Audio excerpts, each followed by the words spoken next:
Hello friends, વાત કરીશું સોના અને ચાંદીના વીકલી આઉટલુકની. ગત સપ્તાહે આપણે જોયું કે સોનું અને ચાંદી ઓલ ટાઈમ હાઈ રહ્યા, જેના મુખ્ય કારણમાં અમેરિકા દ્વારા મેક્સિકો, કેનેડા, ચીન જેવા દેશો ઉપર ટેરિફ વેલ્યુમાં વધારો કરવામાં આવ્યો. તો સામા પગલે કેનેડાએ પણ અમેરિકા ઉપર ટેરિફ વેલ્યુ નાખી દીધી. એટલે જેમ પહેલા જીઓપોલિટિકલ ટેન્શનનો ડર હતો, તેમ આ વખતે ટેરિફ વોર શરૂ થઈ ચૂકી છે. આવનારા સમયમાં પણ જો ટેરિફ વોર વધુ વકરે તો સોના અને ચાંદીના ભાવમાં નોંધપાત્ર વધારો થઈ શકે છે.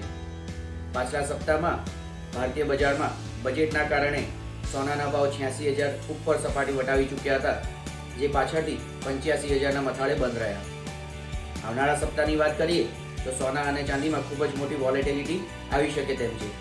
સોનું લગભગ એમ કહી શકાય કે $2730 થી $2870, તો ચાંદી પણ $29.70 થી $32.20 વચ્ચે રહે તેવી શક્યતા છે. એટલે કે સ્થાનિક બજારની વાત કરીએ તો સોનું 83,000 થી 87,000, જ્યારે ચાંદી 91,000 થી 99,000 વચ્ચે રહે તેવી શક્યતા છે. આ સપ્તાહે ભારતીય રૂપિયો તેના ઐતિહાસિક નીચી સપાટીએ કોટ થઈ રહ્યો છે, એટલે કે $87.20 ની સામે કોટ થઈ રહ્યો છે. જો આવનારા સમયમાં રૂપિયો ગગડે તો સોના અને ચાંદીમાં વધુ વધારો થઈ શકે તેમ છે. Thank you friends.